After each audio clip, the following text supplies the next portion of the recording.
Assalamu alaikum, dear students. I do welcome you all in my lecture class. My today's topic of discussion is the auditory tube. Auditory tube is a trumpet shaped. We know the instrument trumpet, it's a musical instrument. So auditory tube is a trumpet shaped osseo-fibrocartilaginous channel that connect middle ear cavity with the nasopharynx. So it connect middle ear cavity with the nasopharynx. The another name of the middle ear cavity is the tympanic cavity. So this auditory tube connect middle ear cavity, that is tympanic cavity, with the nasopharynx. So it is also called pharyngotympanic tube, and it is eponymously also called eustachian tube. So this is the middle ear cavity, and this is the nasopharynx, and in between them this channel is called the auditory tube. Auditory tube, the length of the auditory tube is only 36 mm in the adult, but in case of the children the length is 18 mm. That is, the length in the children is half of the length of the adult. Auditory tube direction, we must know the direction. It is downward, forward and medially, and it makes an angle of 30 degree with the horizontal plane in case of the adult, but in case of the children it makes only 10 degree with the horizontal plane. That means the auditory tube of the children is more or less horizontal. Now, parts of the auditory tube. There are two parts of the auditory tube. One is the bony part, another one is the cartilaginous part. So there are two parts of the auditory tube, bony and cartilaginous part. Bony part is the posterior and lateral 1/3 of the auditory tube. It is the posterior and lateral 1/3 of the auditory tube, and its length is 12 mm. Lateral 1/3, we know total length was the 36 mm. So 1/3 of the total length is the 12 mm. So bony part is 12 mm in length, and it is located within the petrous part of the temporal bone. Bony part is located within petrous part of the temporal bone. Here is the petrous part of the temporal bone, and this green colored area is the bony part. And this bony part has two ends. One is the lateral end and one is the medial end. Lateral end opens into the anterior wall of the tympanic cavity, and the medial end joins with the cartilaginous part. Now cartilaginous part. Cartilaginous part is the anterior and medial 2/3 of the auditory tube. As we know, total length of the auditory tube is 36 mm. So medial 2/3, that means 24 mm is the cartilaginous part. So its length is the 24 mm, and it is located in a groove between the petrous part of the temporal bone and greater wing of the sphenoid. That groove is called sulcus tubi. So cartilaginous part is located in the sulcus tubi. Here is the petrous part of the temporal bone, and this is the greater wing of the sphenoid. So here is the groove which contains the cartilaginous part of the auditory tube. This groove is called sulcus tubi. This cartilaginous part of the auditory tube is formed by a plate, triangular plate of elastic cartilage. This triangular plate of elastic cartilage, by curving, forms the roof and medial wall of the auditory tube. Roof and medial wall. Floor and lateral wall is formed by the fibrous tissue, that is fibrous membrane. The apex of this cartilaginous plate joins with the lateral end of the bony part, and the medial free end produces an elevation in the nasopharynx, which is called tubal elevation. So tubal elevation in the nasopharynx is formed by medial free end of the cartilaginous plate, which forms the cartilaginous part of the auditory tube. So now we want to know the arterial supply of the auditory tube. Arterial supply of the auditory tube is given by the ascending pharyngeal artery, middle meningeal artery and artery of the pterygoid canal. More importantly, we must know the nerve supply of the auditory tube.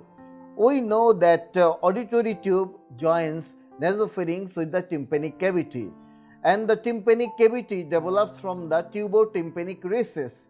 The tubotympanic recess has two parts. One is the tympanic part, another one is the tubo part. From the tubo part, auditory tube develops, and from the tympanic part, middle ear cavity develops. So middle ear cavity is supplied by the tympanic branch of glossopharyngeal nerve. That's why most of the auditory tube is supplied by the tympanic branch of glossopharyngeal nerve, as because they have same source of origin, both develop from the tubotympanic recess of the first pharyngeal pouch. On the other hand, the medial end of the auditory tube, which forms the elevation wall of the nasopharynx, that is called tubal elevation, that area is supplied by the nerve which supply nasopharynx. So, nerve supply of the nasopharynx is given by the maxillary division of the trigeminal nerve.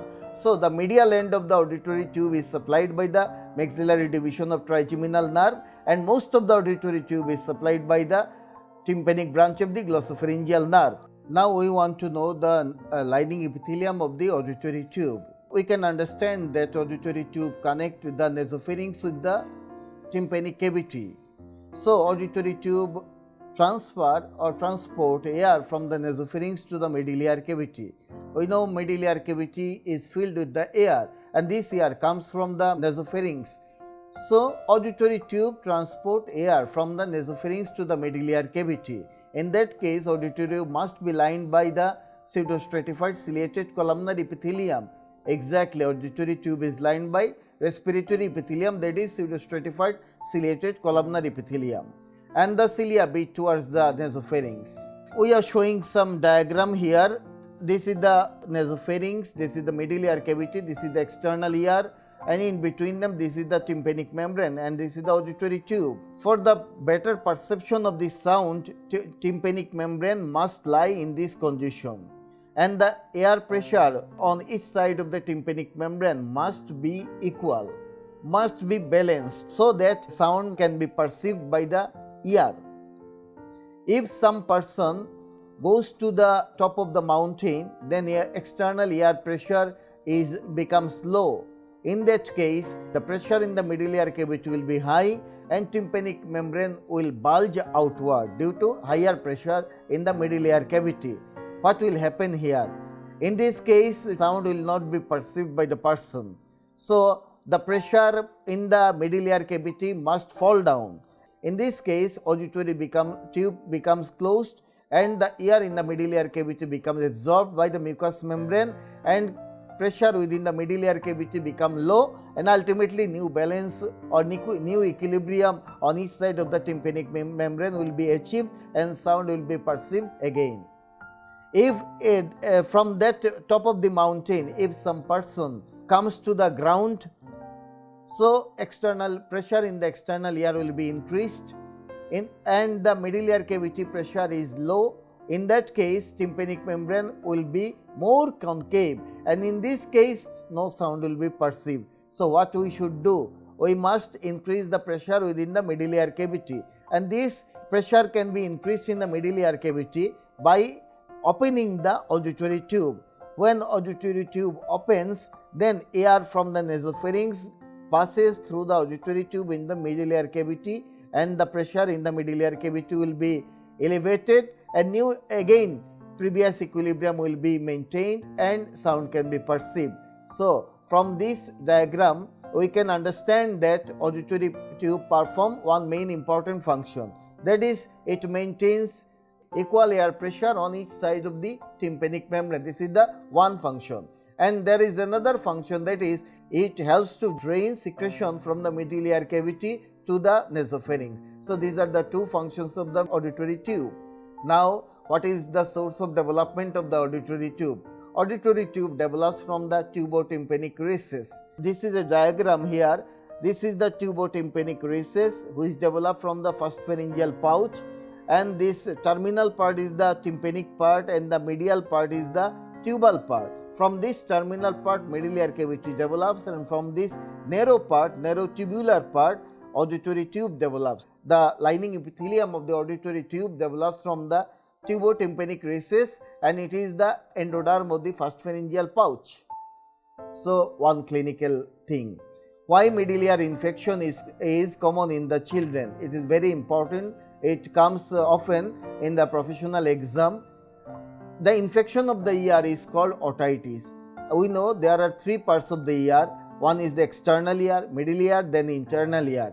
Inflammation of the external ear is called otitis externa. Inflammation of middle ear is called otitis media, and inflammation of the internal ear is called otitis interna or labyrinthitis. However, this middle ear infection, that is otitis media, is common in children. Why?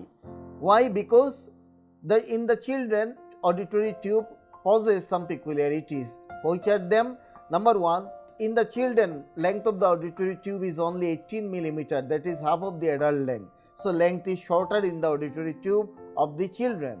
Number two, horizontally placed. We know normally auditory tube is directed downward, forward and medially, and in the adult it forms 30-degree angle with the horizontal plane, but in children it forms 10-degree angle with the horizontal plane.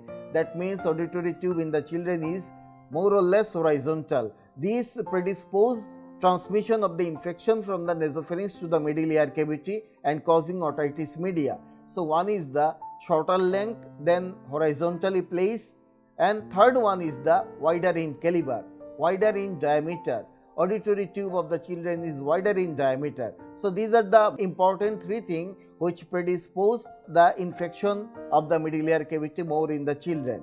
One more thing, that is the less prominence of the tubal elevation.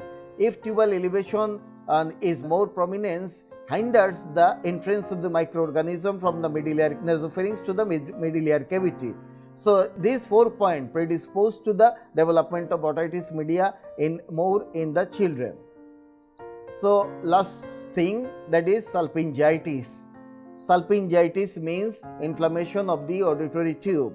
If there is inflammation of the auditory tube, then there will be swelling of the mucous membrane of the auditory tube, and it will block the auditory tube, and ultimately middle ear cavity, air from the middle ear cavity will be reabsorbed by the mucous membrane, and middle ear cavity pressure will be low, and tympanic membrane will be retracted, and ultimately the free movement of the tympanic membrane is under problem, and hearing problem will develop. So if auditory tube is inflamed, what happens ultimately? That is hearing problem.